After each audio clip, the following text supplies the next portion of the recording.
Africa महाद्वीप में hero की कई खानों की खोज हो चुकी थी, जहां से बहुतायत में हीरे प्राप्त हुए थे। वहां के एक गांव में रहने वाला किसान अक्सर उन लोगों की कहानियां सुना करता था जिन्होंने हीरो की खान खोजकर अच्छे पैसे कमाए और अमीर बन गए। वह भी हीरे की खान खोजकर अमीर बनना चाहता था। एक दिन अमीर बनने के सपने को साकार करने के लिए उसने अपना खेत बेच दिया और हीरो की खान की खोज में निकल पड़ा। अफ्रीका के लगभग सभी स्थान छान मारने के बाद भी उसे हीरो का कुछ पता नहीं चला। समय गुजरने के साथ उसका मनोबल गिरने लगा। उसे अपना अमीर बनने का सपना टूटता दिखाई देने लगा। वह इतना हताश हो गया कि उसके जीने की तमन्ना ही समाप्त हो गई और एक दिन उसने नदी में कूदकर अपनी जान दे दी। इस दौरान दूसरा किसान, जिसने पहले किसान से उसका खेत खरीदा था, एक दिन उसी खेत के मध्य बहती छोटी नदी पर गया। सहसा उसे नदी के पानी में से इंद्रधनुषी प्रकाश फूटता दिखाई पड़ा। उसने ध्यान से देखा तो पाया कि नदी के किनारे एक पत्थर पर सूर्य की किरणें पड़ने से वह चमक रहा था। किसान ने झुककर वह पत्थर उठा लिया और घर ले आया। वह एक खूबसूरत पत्थर था।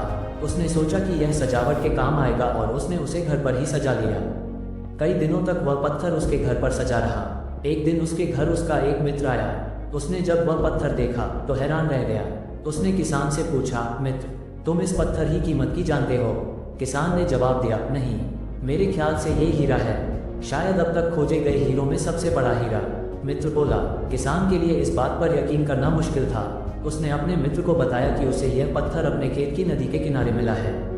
वहाँ ऐसे और भी पत्थर हो सकते हैं। दोनों खेत पहुँचे और वहाँ से कुछ पत्थर नमूने के तौर पर चुन लिए। फिर उन्हें जांच के लिए भेज दिया। जब जांच रिपोर्ट आई तो किसान के मित्र की बात सच निकली। वे पत्थर हीरे ही थे। उस खेत में हीरों का भंडार था। वह उस समय तक खोजी गई सबसे कीमती हीरे की खदान थी। उसका खदान का नाम किम्बले डायमंड माइंस है। दूसरा किसान उस खदान की वजह से मालामाल हो गया।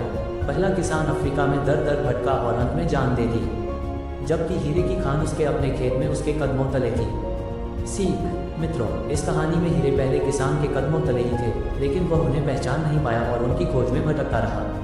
ठीक वैसे ही हम भी सफलता प्राप्ति के लिए अच्छे अवसरों की तलाश में भटकते रहते हैं। हम उन अवसरों को पहचान नहीं पाते या पहचान कर भी महत्व नहीं देते जो हमारे आसपास ही छुपे रहते हैं। जीवन में सफल होना है तो आवश्यकता है बुद्धिमानी और परख से उन अवसरों को पहचानने की और धैर्य से अनवरत कार्य करने की। सफलता निश्चित है।